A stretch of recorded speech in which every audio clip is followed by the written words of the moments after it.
નમસ્કાર વિદ્યાર્થી મિત્રો, આજના આ વર્ગમાં હું આપ સૌનું હાર્દિક સ્વાગત કરું છું. BA સેમેસ્ટર 1 મુખ્ય વિષય ઇતિહાસ પેપર નંબર 1, જેમાં આજે આપણે ગઈકાલનો જે ટોપિક અધૂરો છે, કુષાણ વંશના કનિષ્ક પહેલાંની કારકિર્દી અને સિદ્ધિઓ, એમાં આજે આપણે આગળ વધીએ. એનો આગળનો જે આપણો મુદ્દો હતો એ કનિષ્કની કલા તથા સાહિત્યનો પોષક, ત્યાંથી આપણે બાકી હતું, તો ત્યાંથી આપણે આજે આગળ વધીએ. હવે કનિષ્ક પહેલો છે એ પોતે રાજા તરીકે શાસન કરતો હતો. એના સમયગાળા દરમિયાન એના રાજ્યની અંદર કલા, સ્થાપત્ય અને સાહિત્યને કેટલા પ્રમાણની અંદર પ્રોત્સાહન મળ્યું હતું એની વાત આપણે અહીં કરવાની છે.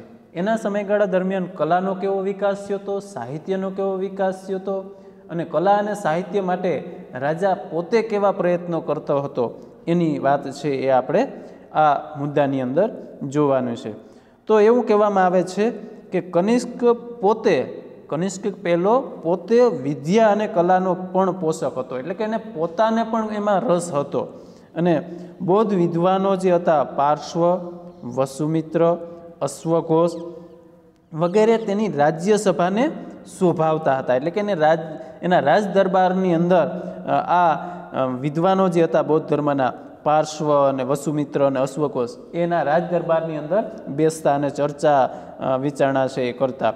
ઘણું કરીને મહાયાન પંથનો પ્રણેતા નાગાર્જુન પણ તેનો રાજ્યાશ્રય ભોગવતો હતો. એટલે કે એના રાજ્યની અંદર જે નાગાર્જુન છે એ પણ એના રાજ્યમાં રાજ્યાશ્રય છે એ લઈ રહ્યો હતો.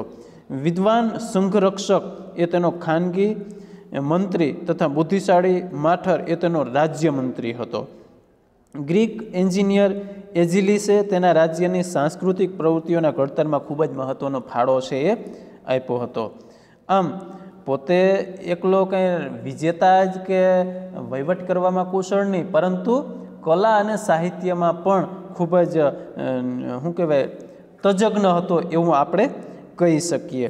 અને એમાં તે ખાસ કરીને આયુર્વેદના નિર્માતા, એટલે કે આયુર્વેદ ગ્રંથનો જે રચયિતા છે એ કોણ છે તમે બધા જાણતા જ હશો, ચરક. બરાબર, ચરકે આયુર્વેદનો ગ્રંથ જે આપણો મહાન છે એ મહાન આયુર્વેદ ગ્રંથની રચના કરી.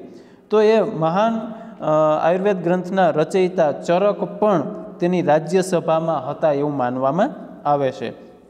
કનિષ્કના સમયની બૌદ્ધ અને જૈન મૂર્તિઓ મકસુરામાંથી મળી છે, અને પુરુષપુરમાં તેણે મઠો અને મિનારા છે એ બંધાવ્યા હતા. તેણે સ્તૂપો પણ બંધાવ્યા હતા. એ આપણે આગળના ગઈકાલના ટોપિકમાં આપણે જોયું છે.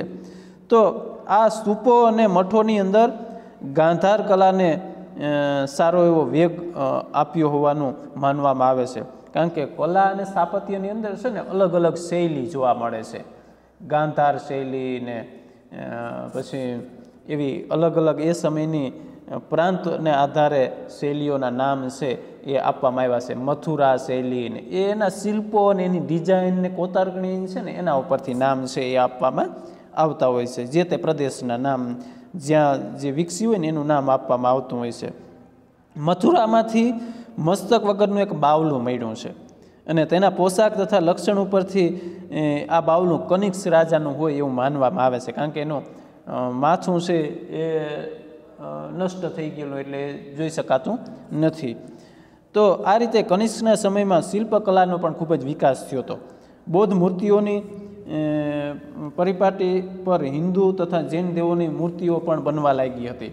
અને ગાંધારમાંથી ગાંધાર તથા મથુરામાંથી ભારતીય શિલ્પકલાનો વિકાસ થયો હતો. એટલે કે મથુરાની આસપાસ જે મંદિરો અને સ્તૂપો અને બૌદ્ધ મઠો અને જે કંઈ એ સમયમાં બન્યું હશે એમાં જે કોતરકલા અને ડિઝાઇનને જે જોવા મળે છે એને નામ પછી મથુરા શૈલી આપવામાં આવ્યું. અને ગાંધાર આસપાસ, ગાંધાર અફઘાનિસ્તાનમાં આવ્યું હતું. બરાબર, તો એને ગાંધાર શૈલી એવું નામ આપવામાં આવ્યું હશે. હવે આપણે આ કલા અને સાહિત્યનું છે એમાં એક આપણે ખાસ જોઈએ તો કનિષ્ક નો જે પોતે કલા અને સાહિત્યનો પોષક હતો એની દૃષ્ટિ પણ આમાંથી આપણે સાબિત કરી શકાય. હવે આપણે કનિષ્ક પહેલો અને શક સંવત આગળનો મુદ્દો જોઈએ.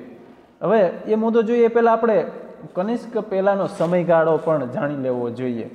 તો કનિષ્કના સમયગાળા વિશે વિદ્વાનોમાં મતભેદો પ્રવર્તે છે, છતાં બે પ્રકારના મંતવ્યો છે એ આવે છે. પહેલા મતના જે વિદ્વાનો છે એ એવું કહે છે કે કનિષ્ક ઈસવીસન 78માં ગાદીએ આવ્યો હતો, જ્યારે બીજા મતના વિદ્વાનો છે એવું કહે છે કે કનિષ્ક ઈસવીસન 120માં ગાદીએ આવ્યો હતો. તો આવી રીતે વિદ્વાનોમાં બે મતભેદ જોવા મળે છે એના શાસનકાળને લઈને કે ક્યારે સત્તા ઉપર આવ્યો છે એ, બરાબર. તો આ એના સમયગાળાની વાત થઈ. હવે આપણે શક સંવત, કનિષ્ક અને શક સંવત એટલે કે શક સંવતની શરૂઆત કરનાર પણ આ કનિષ્ક હતો, બરાબર. તો આધુનિક મંતવ્ય પ્રમાણે ઈસવીસન 78ની વિશેષ તરફેણ કરે છે. એટલે કે જે પેલા બે મતો હતો ને એમાંથી મોટાભાગના આધુનિક ઇતિહાસકારો અત્યારે છે ને એવું માને છે કે એની રાજગાદી છે એ ઈસવીસન 78માં આવ્યો હોય પોતે, કારણ કે એના ઓલા શું કહેવાય સિદ્ધાંત પણ આપ્યા છે કે ઈસવીસન 98માં થઈ ગયેલો રોમન સમ્રાટ ટ્રેજનીના સોનાના સિક્કાની કનિષ્કે પોતાના સોનાના સિક્કામાં પૂરી નકલ કરેલી છે. અને બીજો એ છે કે મહાસત્રપ રુદ્રદામાને ઈસવીસન 150માં ગિરનારનો શિલાલેખ જે લખાયો છે એમાં પહેલાં સિંધ, ત્યાર પછી રાજપૂતાના, સૌરાષ્ટ્ર, માળવા, ગુજરાત વગેરે પ્રદેશોમાં વિશાળ રાજ્ય જમાવ્યું હતું એ બાબત મળી આવે છે.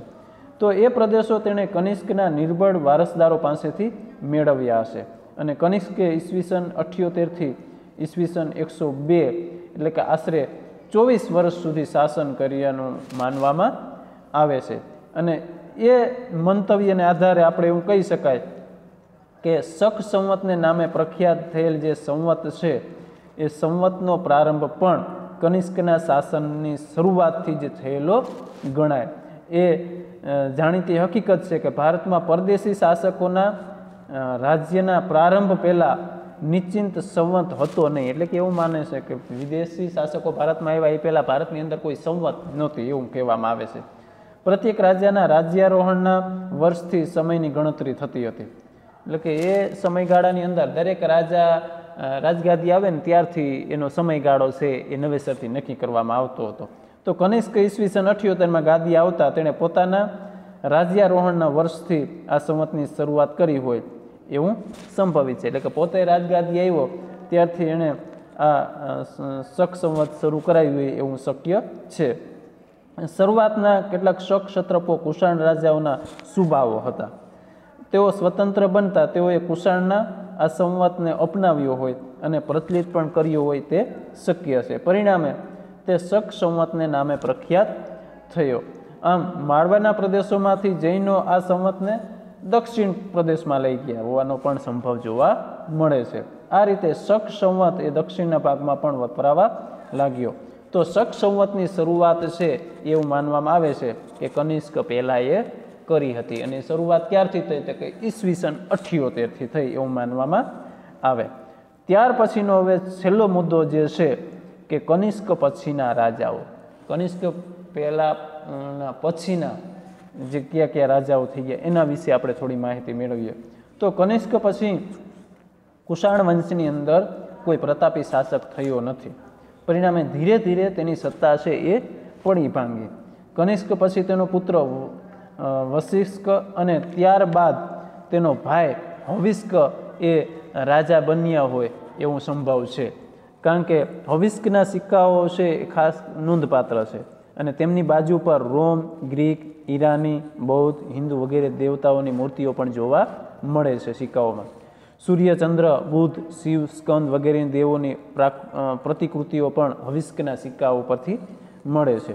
અને તેણે તેના પિતા કનિષ્કની ઉદાર જે ધર્મ ભાવનાની નીતિ હતી એ ચાલુ રાખી હોય એવું પણ આપણે એના આધારે માની શકીએ. તો બૌદ્ધ કે વૈષ્ણવ સંપ્રદાયના અનુયાયી હોવાનો પણ તે સંભવ છે. કારણ કે હવિષ્ક પછી ગાદી આવેલા તેના પુત્ર કનિષ્ક બીજો, કનિષ્ક પહેલો આપણે ભણીએ છીએ પણ હવિષ્ક પછી હવિષ્કનો પુત્ર છે એણે કનિષ્ક બીજો એવું નામ ધારણ કર્યું. તો કનિષ્ક બીજાના ટૂંકા રાજ્ય અમલમાં કોઈ નોંધપાત્ર બનાવ બન્યા હોય એવું લાગતું નથી. આપણે અહીંયા એના પછીના જે રાજાઓ થઈ ગયા ને એની ટૂંકમાં જ માહિતી છે એ મેળવવાની છે. તો કુષાણ વંશનો છેલ્લો નોંધવાલાયક શાસક હોય તો એ વાસુદેવ પહેલો હતો અને તેના સિક્કા એ સંયુક્ત પ્રાંતના પશ્ચિમ ભાગ તથા મથુરામાંથી એના સિક્કાઓ છે એ મળી આવે છે. એટલે તેનો રાજ્ય વિસ્તાર ઘણો ટૂંકો હોય એવું આપણે ધારી શકાય અને તેનું પાટનગર પણ મથુરા હોવાનો સંભવ છે. અને વાસુદેવ નામ જ સૂચવે છે કે પાછળના શક રાજાઓની માફક પછીના કુષાણ રાજાઓ પણ ભારતીય બનીને રહી ગયા હોય એવું આપણે કહી શકાય. વાસુદેવ નામ એ વિષ્ણુ સંપ્રદાયનું સૂચક છે. એટલે પછીના જે શાસકો છે એ કદાચ બૌદ્ધ ધર્મ પાળતા હોય એની સાથે સાથે વૈષ્ણવ ધર્મ પણ પાળતા હોય એવું આપણે કહી શકાય. કેના આધારે? તો કે નામને આધારે. પરંતુ વાસુદેવના સિક્કા પર શિવ તથા નંદીના ચિત્રો પણ જોવા મળે છે. હવે એ તો સ્વાભાવિક છે કે ધર્મ સહિષ્ણુ હોય રાજા, તમામ ધર્મને માનતો હોય તો એના પ્રતીકો છે આપણને જોવા મળે. તો તે ઉપરથી તે શૈવ સંપ્રદાયને પણ અનુસરતો હશે એવું માની શકાય. રુદ્રદામાને રાજપૂતાના, મથુરા, માળવા, સૌરાષ્ટ્ર, ગુજરાત વગેરે પ્રદેશો કુષાણો પાસેથી જીતી લીધા છે એવું ગિરનારના શિલાલેખમાં જે છે એ ગિરનારના શિલાલેખની અંદર એણે દર્શાવ્યું છે. તો વાસુદેવ પહેલા પછીના કુષાણ રાજ્યવંશનો ઇતિહાસ છે એ કેવો છે? તો કે અસ્પષ્ટ છે. આમ સામ્રાજ્ય તૂટી પડ્યું અને તેના નાના નાના ભાગલા પણ પડી ગયા અને તેમનું વાયવ્ય સરહદ પરનું રાજ્ય છે એ વાયવ્ય સરહદ પરનું રાજ્ય ઈરાનના શાસકો છે એણે લઈ લીધું અને ભારતની પશ્ચિમ બાજુનો જે પ્રદેશ છે એ શક સત્રપોએ કબજે કરી લીધો. આમ સત્રપો નબળા બન્યા ત્યાર પછી મથુરા પ્રદેશ છે એ નાગ ભારસી વંશના લોકોએ મેળવી લીધું અને ઈસવીસનના બીજા અને ત્રીજા સૈકામાં કુષાણો પાસે હાલના જે સરહદ પ્રાંતનો જ અમુક ભાગ છે એ રહ્યો હતો. તો આ રીતે કનિષ્ક પહેલા પછીના જે શાસકો હતા એ નબળા હોવાને કારણે ધીમે ધીમે એના સામ્રાજ્યના જે પ્રદેશો છે એ બીજા શાસકોએ પડાવી લીધો અને એનો સામ્રાજ્ય વિસ્તાર છે એકદમ નાનકડો બની ગયો. તો આપણે કુષાણ સમ્રાટ કનિષ્ક પહેલાંની કારકિર્દી અને સિદ્ધિનો જે ટોપિક છે એ અહીં પૂર્ણ થાય છે. હવે પછીના લેક્ચરમાં આપણે નવો ટોપિક લઈને મળીશું. જય ભારત.